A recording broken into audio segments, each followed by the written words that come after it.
Olá, muito boa noite para você. Sem poder contar com a ajuda da Prefeitura, produtores rurais constroem ponte por conta própria. Calorão aquece as vendas no comércio de sorvetes e açaí em Patos de Minas. Você vai ver que consumidor que tiver prejuízos com queda de energia elétrica pode ser ressarcido. Vamos falar sobre a reabertura do prazo para isenção do Enem determinado pelo STF. Futebol. Cruzeiro vence pela Série B e mantém vivo o sonho de chegar ao G4. No Atlético, Keno retorna em busca do bom futebol apresentado na temporada passada. O risco de uma segunda onda da doença provocada pela variante Delta. O início da busca pelos faltosos que ainda não completaram o esquema vacinal em Patos de Minas. Especialistas alertam para os cuidados que devem ser tomados pelos idosos imunizados. E onde você estava no dia 11 de setembro de 2001, há exatos 20 anos, quando ocorreu o ataque às Torres Gêmeas? Agora no NTV News.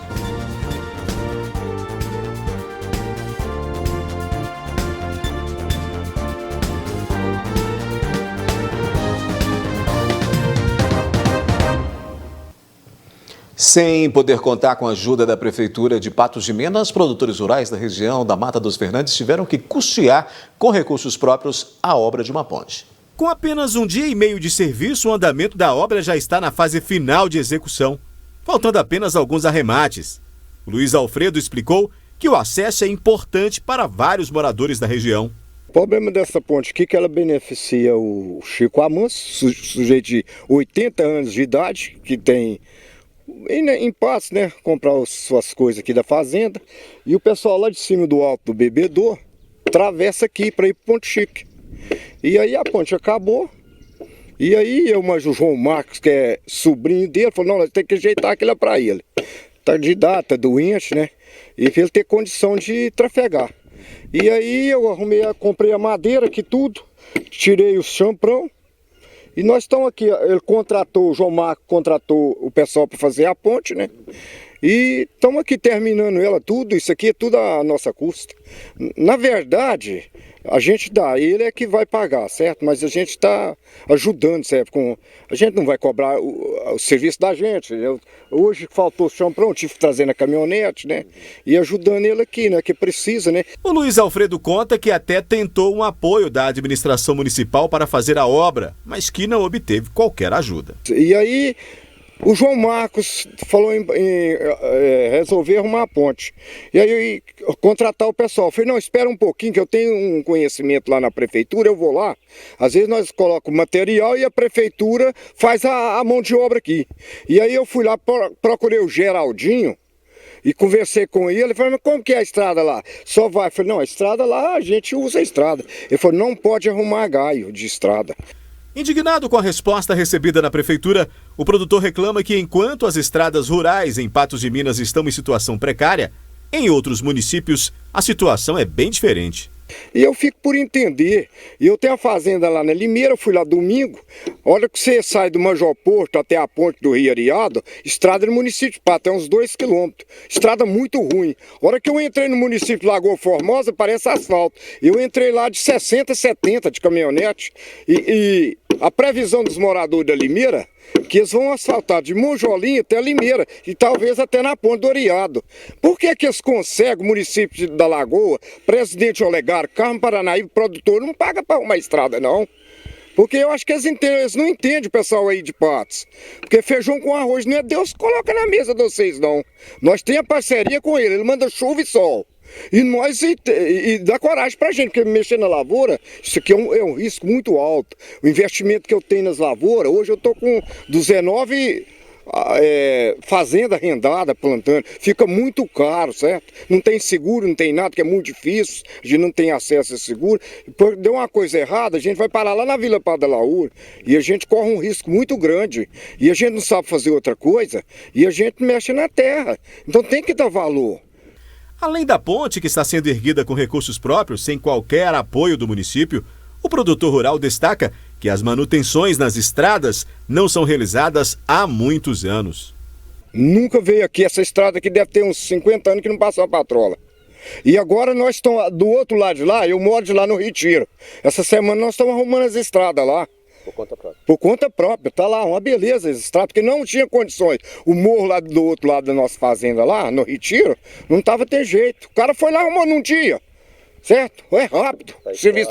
Essa aqui, ó, se fosse a prefeitura, elas gastavam aqui um mês. O cara arrumar em 2 dias, ó. A falta de ajuda do município para resolver questões que facilitariam na escoação da produção deixa o produtor bastante indignado. E tem que dar força para nós. Nós não precisamos nem ter dinheiro. Mas isso aqui é obrigação da prefeitura, ué. Que isso? Por que os outros municípios aí fazem? Carmo Paranaíba, eu vi na TV um dia uma entrevista com um vereador lá, não paga nada, nem cascai, nem mataburro, nem ponte. Tá aqui o caso que a gente tava.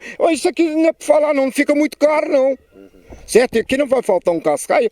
Vou colocar 2 caminhões de cascaio de cá e 2 de lá. E fica muito bom demais. Dura muito. E eu acho outra coisa engraçada. Por que eles, na época das eleições, eles foram lá no desgarre de linha pedir voto a gente? Então eles têm que arrumar um alto-falante, atravessar nas estradas principais, certo? E pedir nos votos. O produtor rural merece todo o respeito, nosso reconhecimento. E deveria ser melhor tratado nessas questões aí com relação ao poder público para poder auxiliar a melhorar as condições das estradas, dos acessos, que são realmente aí reclamações constantes aqui no jornalismo da NTV. A gente muda de assunto e pergunta, aí na sua casa o fornecimento de energia tem oscilado? Algum equipamento foi danificado por conta disso? Pois é, você pode ser ressarcido, se isso tiver ocorrido, pode ser ressarcido pela operadora. Saiba o que fazer. Os picos de energia são caracterizados por alterações súbitas na frequência da rede de energia elétrica. Para o problema acontecer, os motivos são diversos. A queda de energia, na verdade, ela pode acontecer por uma questões da própria casa, estar ligado a alguns equipamentos errados, mal dimensionado. Isso é muito difícil acontecer, uma vez que a casa é ligada, depois de construída, ligada na energia, a CEMIG vai autorizar. Então está tudo ok em casa, mas nós ainda temos o problema da CEMIG, no caso é a nossa concessionária de energia aqui, e na CEMIG pode ter algumas avarias, né, durante o processo todo, durante o dia, à noite, madrugada, a gente nunca sabe, e algum fator lá na CEMIG, por exemplo, pode acontecer esta queda, né? E são diversos fatores que podem estar influenciando lá. Por consequência, o pico de energia pode ocasionar problemas, principalmente em equipamentos eletroeletrônicos. O perigo quando cai a energia, na verdade, não é quando cai. A gente tem que lembrar que quando cai a energia, é a mesma coisa de a gente estar tirando o equipamento da tomada. Ponto final, né? O perigo é quando volta. Porque quando volta a energia, pode ser que a energia volte um pouco além do que você tem em casa de equipamento. Por exemplo, nós temos na nossa casa equipamentos que trabalham na faixa de 110 volts. Ok, quando cai a energia, nem sempre vai voltar a apenas 110, né? Falando desta maneira. Pode voltar um pouco além. E é aí que está o perigo de queimar o equipamento.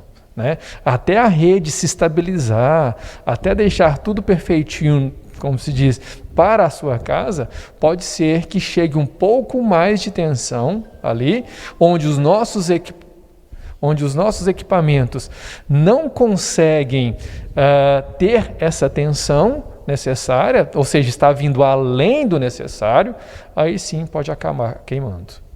Mas e aí? O que fazer? Segundo a Resolução 499 de 2012, normativa da Agência Nacional de Energia Elétrica, é possível pedir ressarcimento à companhia prestadora de energia elétrica. Nesses casos, quando é identificado a queima de qualquer objeto, de qualquer eletrodoméstico, em razão do pico da oscilação de energia elétrica, quem pode ser responsabilizado por esse dano que foi gerado ao consumidor é a empresa concessionária prestadora dos serviços elétricos, no nosso caso, a CEMIG.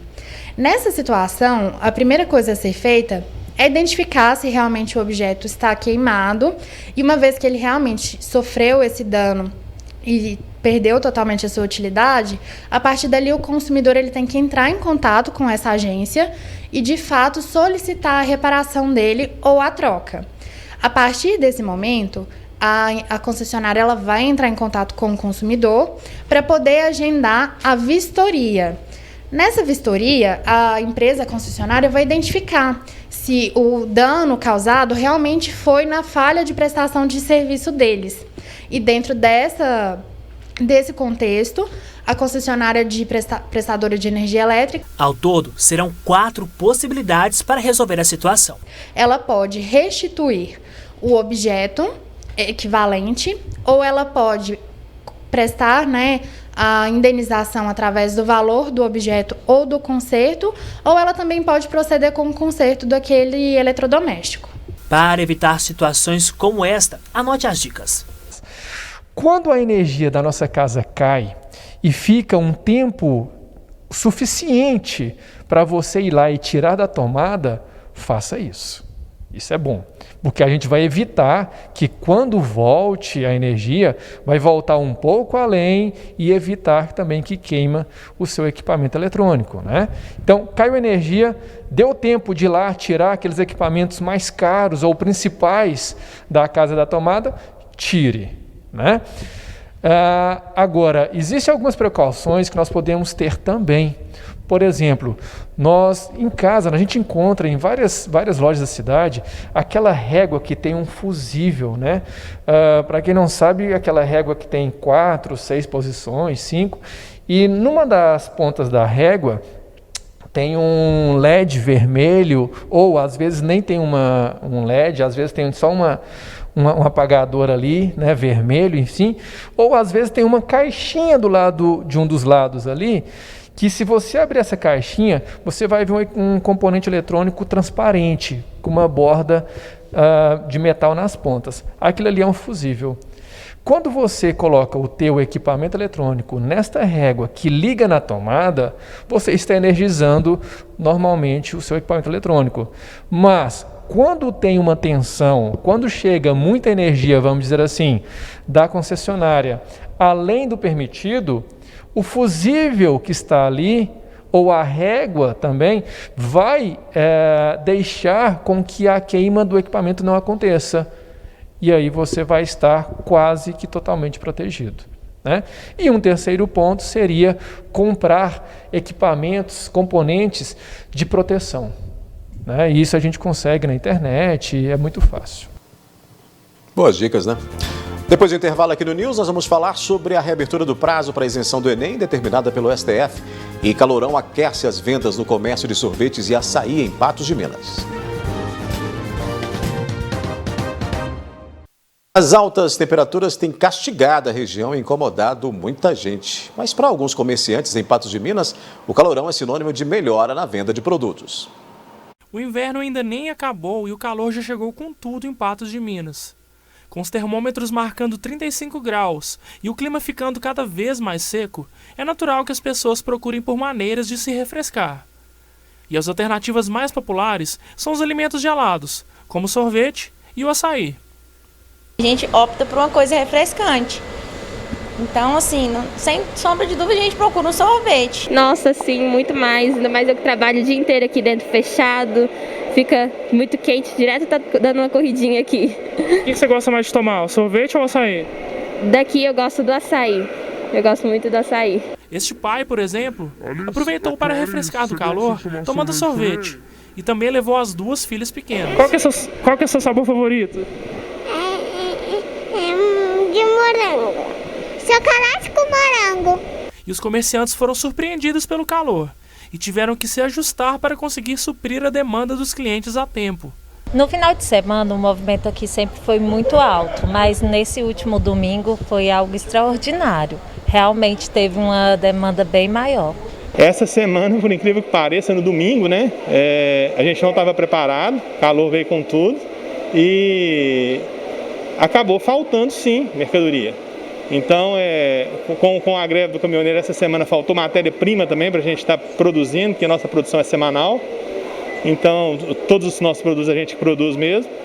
E para você ter uma ideia, o produto que eu vou vender domingo, eu vou produzir amanhã. Então, tá tudo muito em cima da hora, tudo muito corrido, porque o calor chegou de surpresa para nós. Com o fluxo de clientes cada vez maior, a expectativa é de que daqui para frente o número de vendas de sorvetes e açaí só aumente, com a possibilidade de dobrar o movimento. Final de semana a gente costuma vender em média meia tonelada de sorvetes e 500 casquinhas que são feitas aqui na hora. Então a gente está com expectativa de ainda aumentar mais a produção. O principal inimigo do sorveteiro em geral aí, né, é o tempo.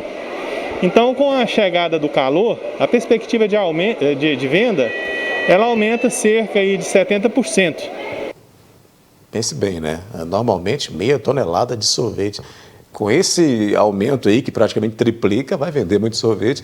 O comerciante tem que ficar muito atento a essas... Até porque esse tipo de situação melhora, né? Pode melhorar aí diante de uma situação complicada, de pandemia, né? De economia dificultosa. Se de um lado é ruim para uns, o calorão para outros acaba sendo aí bom, né? Para as atividades comerciais como essas aí de sorveterias, né? Açaiterias e outras.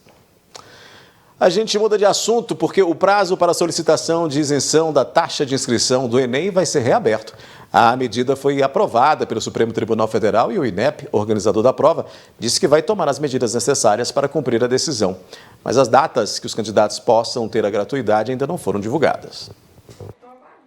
O sonho de Ben-Hur é seguir carreira na área de computação.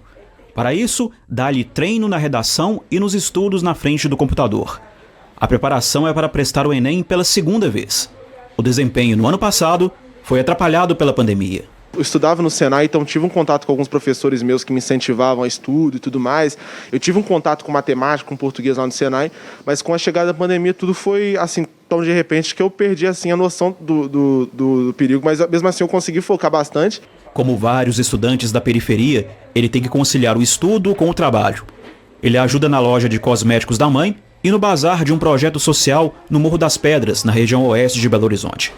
Aliás, se não fosse a internet gratuita no local, dificilmente ele conseguiria estudar. Normalmente eu chego aqui cedo, limpo tudo, aí a partir das 9 horas eu só fico no estudo. Aí chega 10, 11 horas eu abro a loja, aí demora mais ou menos uns 20, 30 minutos até o primeiro cliente aparecer e aí é um tempo suficiente para estudar um pouco, sabe?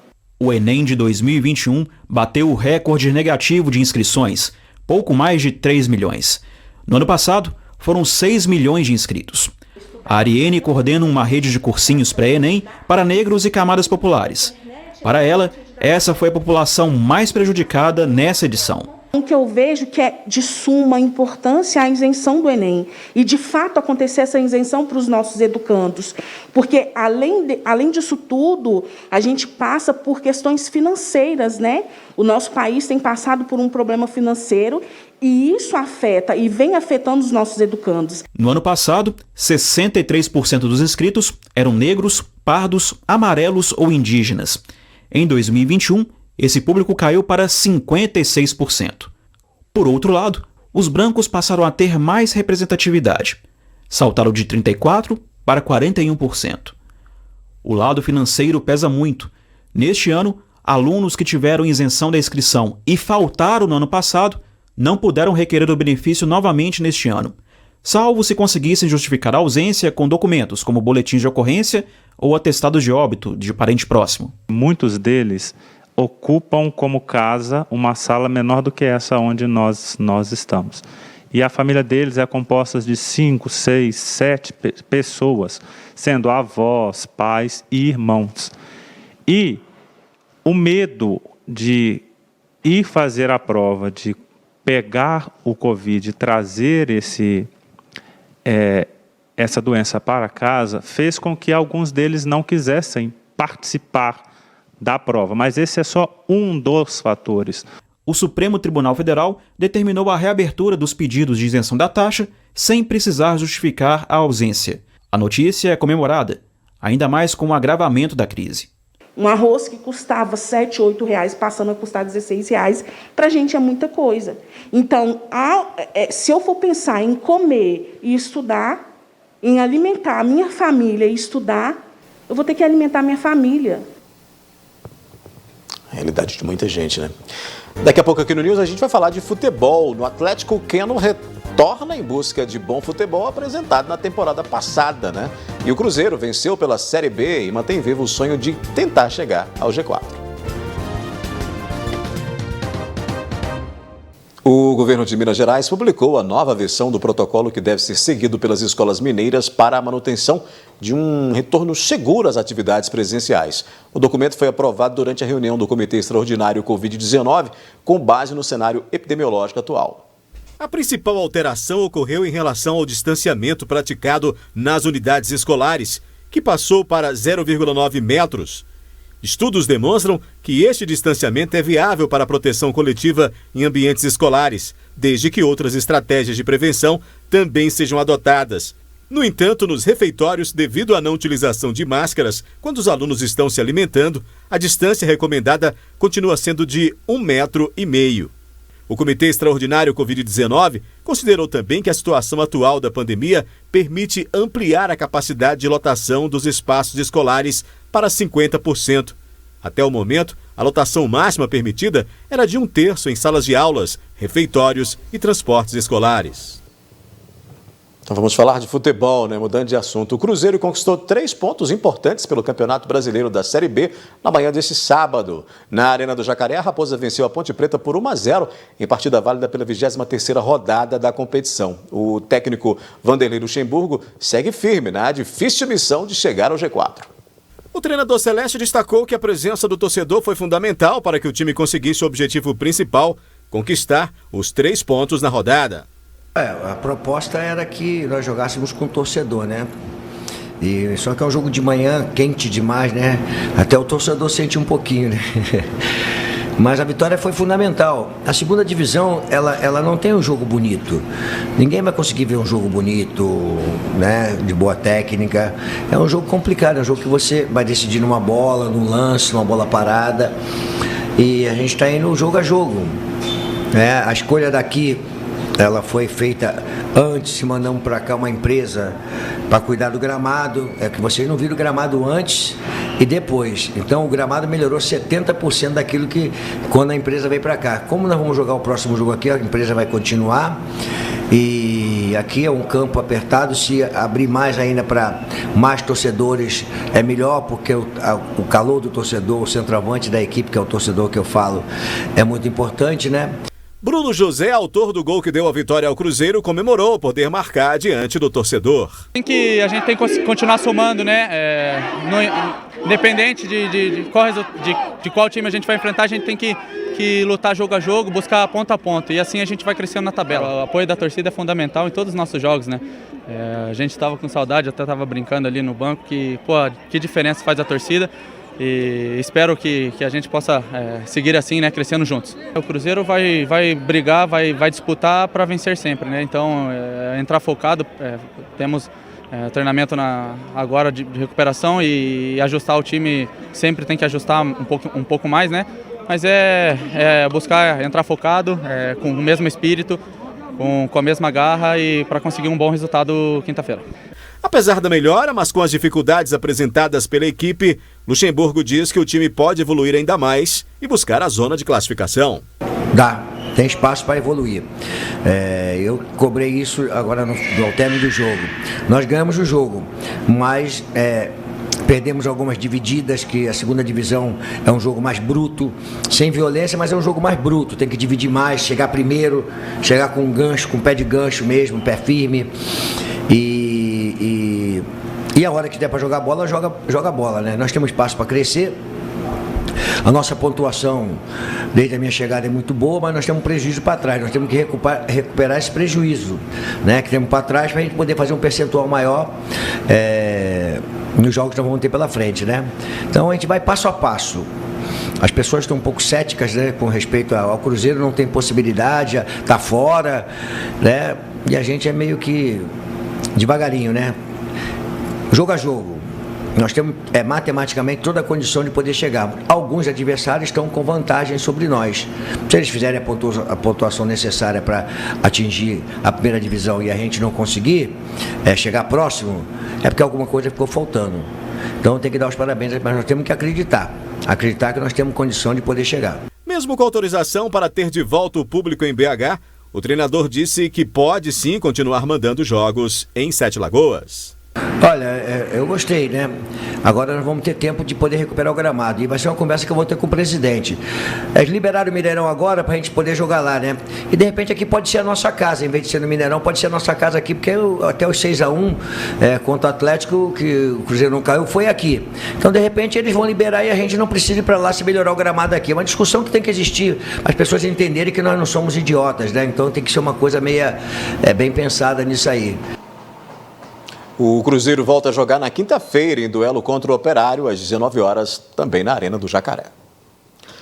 No Atlético, que joga neste domingo às 16 horas contra o Fortaleza no Castelão, quem retornou muito bem após um longo período afastado por causa de lesão é o atacante Keno, que espera retomar a trajetória de boas atuações. O jogador foi elogiado em sua volta ao Galo pelo técnico Cuca e disse que está pronto para as oportunidades que virão. Estou feliz pela minha volta, né? Com o Bragantino me senti um pouco mais à vontade. O Cuca veio conversando comigo bastante, porque eu fiquei 40 dias fora. Eu sei que eu me prejudiquei, mas enfim, o que importa é o grupo indo bem, o Vargas entrou bem, fico muito feliz por ele, um cara de grupo, um cara de confiança de todos. Agora eu tenho que trabalhar bem, tenho que voltar à minha forma física, eu estou voltando, graças a Deus que eu posso.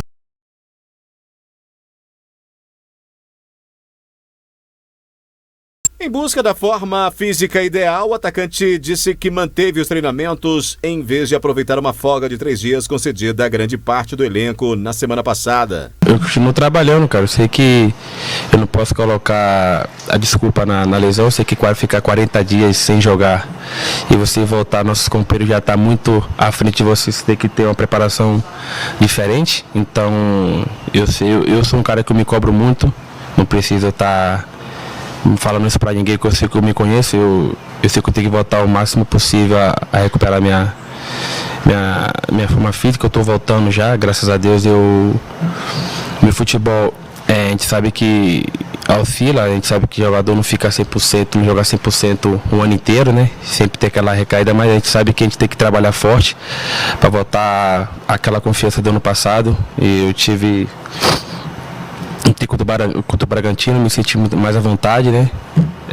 Pela confiança, sem ficar muito tempo parado, mas fico feliz pela campanha dos meus companheiros que estão jogando também, que entrou, que deu conta do recado, que eu posso agora melhorar minhas condições e voltar a ajudar meus companheiros. Aos 32 anos, Keno afirma que está em débito com ele mesmo, mas que conta com o apoio da equipe alvinegra para retomar o seu futebol apresentado na temporada passada. Tenho toda a confiança do meu grupo, do treinador, de todos aqui que está dia a dia comigo, né? Eu tenho os companheiros que conversam comigo todos os dias, né? Eu fico triste comigo mesmo, porque a gente sabe que o ano passado tive um excelente ano e esse ano não pude mostrar para meus companheiros, para os torcedores, mas eu fico tranquilo porque quem entrou deu conta do recado. Eu me cobro muito com isso. Eu sei que uma hora as coisas vão mudar e quando mudar eu vou ser feliz com meus companheiros e poder comemorar junto do banco, jogando, porque esse grupo é o que mais importa. É a união do grupo, né? A gente está fazendo essa campanha no Brasileiro, Copa do Brasil e Libertadores, pela união, né? Então, quem está no banco, a gente também está torcendo para quem está jogando, quem está machucado, a gente tem que ajudar para voltar, para ajudar nossos companheiros que estão jogando. Então, eu fico feliz por isso que está acontecendo no Atlético e que eu possa voltar a ser o que no ano passado. Em instantes aqui no News, nós vamos falar sobre os números da Covid-19 em Minas Gerais, o risco de uma segunda onda da doença provocada pela variante Delta e o início da busca pelos faltosos que ainda não completaram o esquema vacinal em Patos de Minas. O boletim epidemiológico da Secretaria de Estado de Saúde deste sábado mostra que foram confirmados mais 3.121 casos de Covid nas últimas 24 horas entre os mineiros. Já foram contaminadas pelo coronavírus em Minas Gerais desde o início da pandemia. O levantamento aponta que 86 novas mortes foram registradas no intervalo de um dia, o que elevou para 53.611 a quantidade de vidas perdidas para a doença. Ainda conforme o boletim, o número de pessoas recuperadas da Covid-19 chega a 2.005.398. Pelo menos 35.891 estão em acompanhamento, isolados ou internados. Ainda sobre o assunto, a variante Delta tem se espalhado rapidamente pelos estados brasileiros. Em Patos de Minas, nesta quinta-feira, 2 casos da variante foram confirmados. E aí surge a preocupação com uma nova onda da Covid. Uma pesquisa da FEComércio de Minas Gerais aponta que 58% dos empresários têm medo de uma nova onda da Covid-19 e do fechamento do comércio. O número crescente de infecções pela variante Delta do coronavírus em Minas Gerais é o principal motivo da preocupação. A pesquisa mostra ainda que 45,5% dos empresários precisaram manter seus estabelecimentos fechados por causa das restrições. Destes, 81,8% ainda sofrem com os impactos da crise sanitária. Mas o temor acomete toda a população. Se o povo não consertar, vai ter. Eu fico preocupada com meu menino, mas é que trabalha no hospital, sabe? Trabalha em coisas assim que vai muita gente, frequenta muita gente. Então eu tenho muito medo, mas eu tenho medo por nós também, né? Para vocês, para qualquer um. Mas se esse não consertar, as coisas vai mudar muito. Nós nunca vai ter o sossego que nós temos. Me preocupa muito, tanto que quando eu ando, eu já ando com meu álcool gel, porque eu visito várias casas. Levo sempre uma palavra de otimismo, mas com a variante não se brinca. Então o que custa você usar uma máscara, usar um gel? Se cuide. Use máscara, use o gel. E tenha medo, porque essa mata, não nós, gente. Com certeza, né? É por conta do movimento do povo na rua, mas a gente tem que trabalhar, tem que viver, como é que faz, né? Além da variante Delta, outras ações têm preocupado os cientistas, como sendo causadoras dessa nova onda. Dentre elas, o relaxamento das medidas de restrição com o avanço da vacinação no país. A sensação de proteção que a vacina dá acaba fazendo com que a população negligencie alguns cuidados, né? Então, os Estados Unidos, por exemplo, ele tinha liberado o uso de máscara, você não precisava mais usar máscara, e aí veio a Delta muito rápido lá, e ela veio muito rápido, muito provavelmente porque eles negligenciaram esses cuidados pela proteção que a vacina já tinha dado. Eu acredito que aqui no Brasil ela não venha tão rápido igual veio nesses outros lugares, porque a gente ainda está vindo de uma onda que ainda não acabou, então a gente mantém esses cuidados. Segundo informações do portal Nosso Mundo em Dados, o gráfico que aponta os casos diários de Covid-19 por milhão de pessoas mostra que no Reino Unido e nos Estados Unidos a taxa de transmissão teve um novo pico, enquanto no Brasil ainda estamos em queda. Em contrapartida, a taxa de letalidade caiu significativamente, se comparada ao período antes da vacina. Nos Estados Unidos, no pico da doença, a letalidade era superior a 10%. No Reino Unido, ultrapassou os 15%. E no Brasil, chegou a quase 7%. Hoje, nos Estados Unidos e no Reino Unido, a letalidade está abaixo dos 2%. E no Brasil, abaixo dos 3%. Logo, mesmo com a vacinação avançando, é necessário que a população mantenha os cuidados de distanciamento social e o uso de máscara.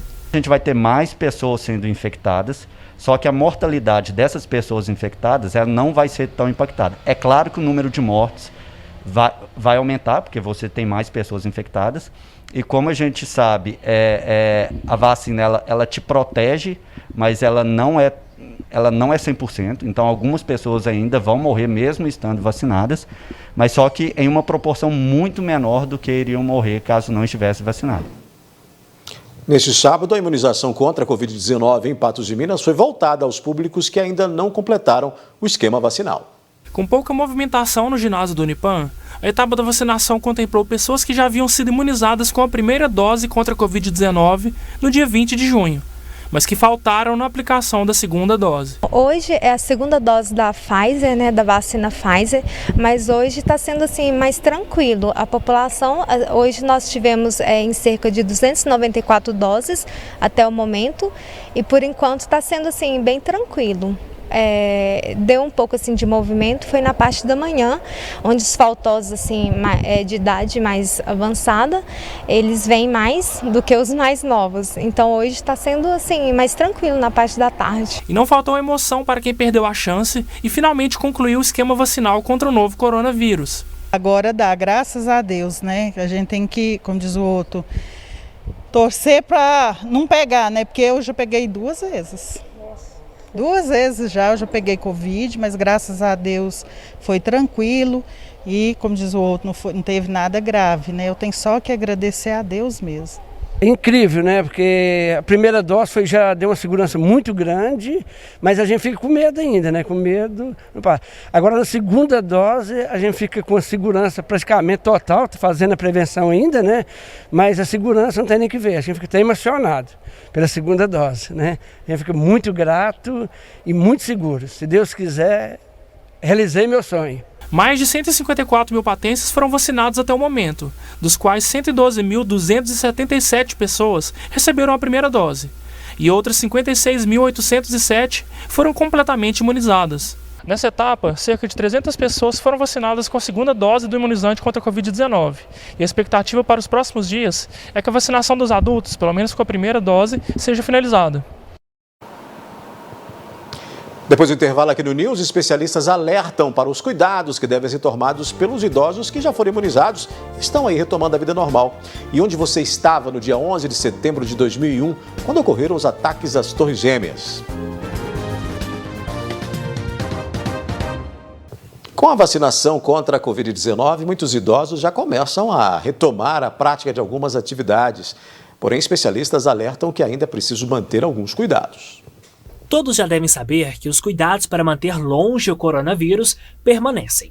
Com a vacinação contra a Covid-19, muitos idosos já se sentiram mais seguros para retornar ao menos parte das atividades. A vinda da pandemia, a noção de higiene pessoal e de relacionamento social é uma coisa positiva. Então nós tomamos muito mais consciência da importância de lavarmos as mãos, usarmos o álcool gel, um distanciamento mínimo necessário e o uso de máscara.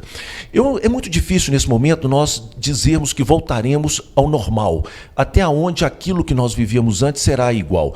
Mas eu diria que sim, nós podemos, com o avançar da vacinação, com essa consciência do distanciamento social, do uso de máscaras, do álcool gel, nós podemos tentar, principalmente no caso dos idosos, como estamos falando aqui, trazê-los para um convívio social um pouco mais frequente, vamos dizer assim, e que é muito necessário para eles. Após 1 ano e meio de isolamento e com mais informações sobre a transmissão do novo coronavírus, é possível ter um equilíbrio entre os cuidados e a socialização? É claro que uma pessoa idosa vai enfrentar mais dificuldades porque muitas vezes já não tem mais aquele ciclo de amigos que tinha. As atividades são muito mais limitadas. Isso certamente gera um impacto emocional muito maior. Quase 40% dos idosos têm uma doença crônica e 29,8% apresentam 2 ou mais, como diabetes, hipertensão ou artrite, segundo o estudo longitudinal da saúde dos idosos brasileiros realizado pela Fundação Oswaldo Cruz, a Fiocruz. Ou seja, 70% das pessoas com mais de 60 anos devem ter o cuidado com a saúde como prioridade de forma cotidiana. Diante disso, o isolamento provocado pela pandemia fez com que idosos ficassem debilitados. Uma coisa que nos afeta muito com o envelhecimento é a sarcopenia, que são a perda da musculatura, especialmente do grupo muscular das coxas, que faz com que nós tenhamos mais dificuldade para nos movimentar e aumenta o nosso risco de queda. Então, o idoso que já perdeu parte da força muscular dele, e quanto mais apático, quanto mais sedentário ele estiver, maior será essa perda. E a recuperação disso para um idoso é muito difícil. Por isso, é preciso estar atento para que se possa buscar alternativas. As pessoas precisam entender e a relação com os idosos é uma lição, no sentido de que o que a gente constrói ao longo da vida gera impacto no nosso futuro. A gente não vai viver preocupado com isso, a gente não vai viver ocupado com isso, mas entender que a gente precisa estar estimulado, que a mente precisa estar em atividade para que o nosso envelhecimento não seja tão impactado.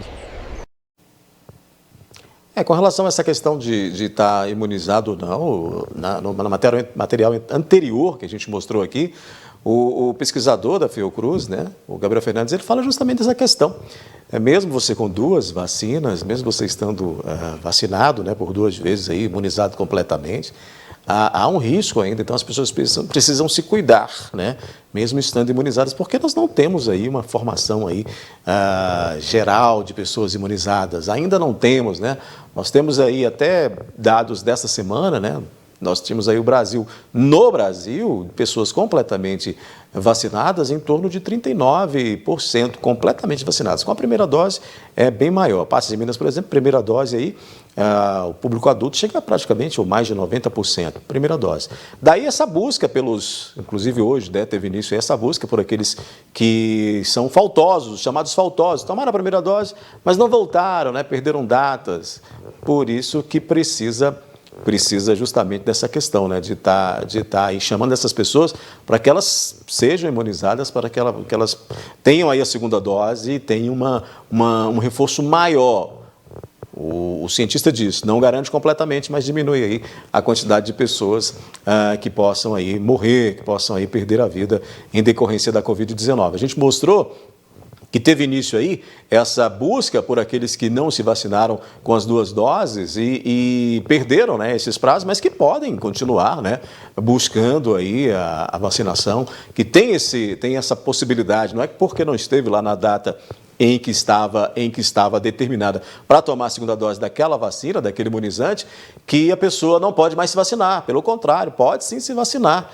E aí, no momento, a gente demonstrou, né, nesse material anterior também, a emoção de quem perdeu data, mas foi lá se vacinar, né, com essa retomada aí dos faltosos, da vacinação dos faltosos, ficou emocionado, porque pode aí ter aí um elemento a mais, né? Ter aí um reforço a mais na sua saúde contra a Covid-19. E esse material que a gente acabou de mostrar, mostra que mesmo você já vacinado, também precisa tomar alguns cuidados para retomar a vida normal. A vida tem que seguir? Tem que seguir. Mas você precisa ter cuidados, né, necessários para retomar, mesmo que com um novo normal, a vida dentro de uma normalidade possível, né, que é o que a gente busca neste momento. A gente muda de assunto porque há 20 anos o ataque terrorista contra as 2 torres do World Trade Center em Nova York tirou vidas e chocou o mundo. 2 décadas depois, as imagens e os impactos ainda estão bem presentes em nossa memória.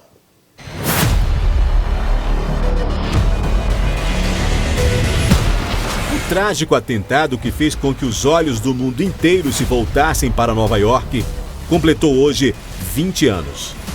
O emblemático 11 de setembro de 2001 é marcado pelo atentado terrorista realizado por membros da Al-Qaeda, que sequestraram aviões comerciais repletos de passageiros e forçaram os pilotos a colidirem contra as Torres Gêmeas em Nova York e a sede do Departamento de Defesa do Pentágono em Virgínia.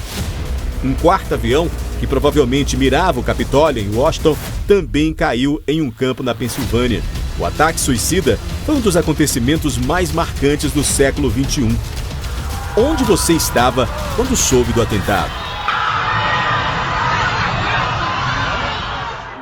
Eu estava no bar do meu pai, o antigo Brunag, tinha 15, 16 anos e fiquei muito assustado no momento do acontecimento. E como lembro, eu estava no meu trabalho antigo, né? Era um horário de expediente normal. E de repente eu vi um alvoroço no escritório, né? As pessoas correndo lá para a sala onde tinha a TV. E a gente começou a ver aquilo lá, e a gente começou a ficar muito espantado. À primeira vista eu achei que seria uma 3ª guerra mundial, ou que o mundo realmente estava acabando mesmo. Realmente foi uma tragédia.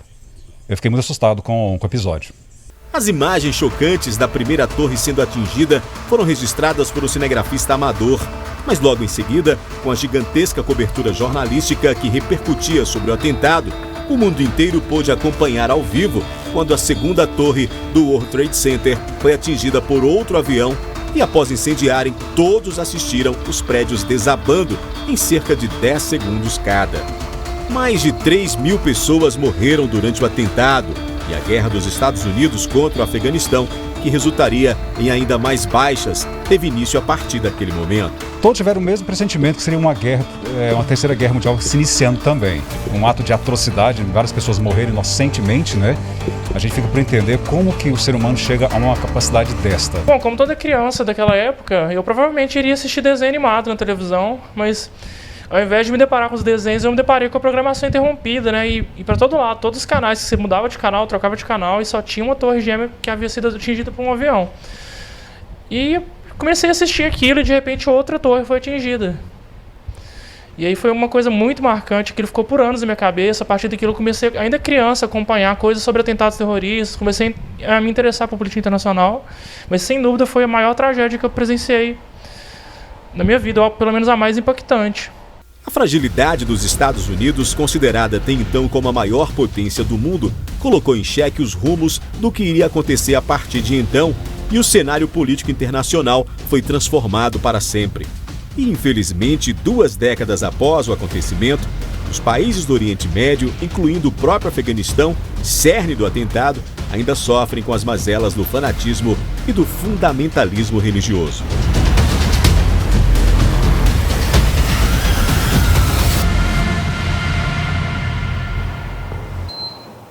Com essa notícia a gente fecha a edição desse sábado do NTV News e volta na segunda-feira às 19 horas. Boa noite, obrigado pela companhia. Domingo e até segunda.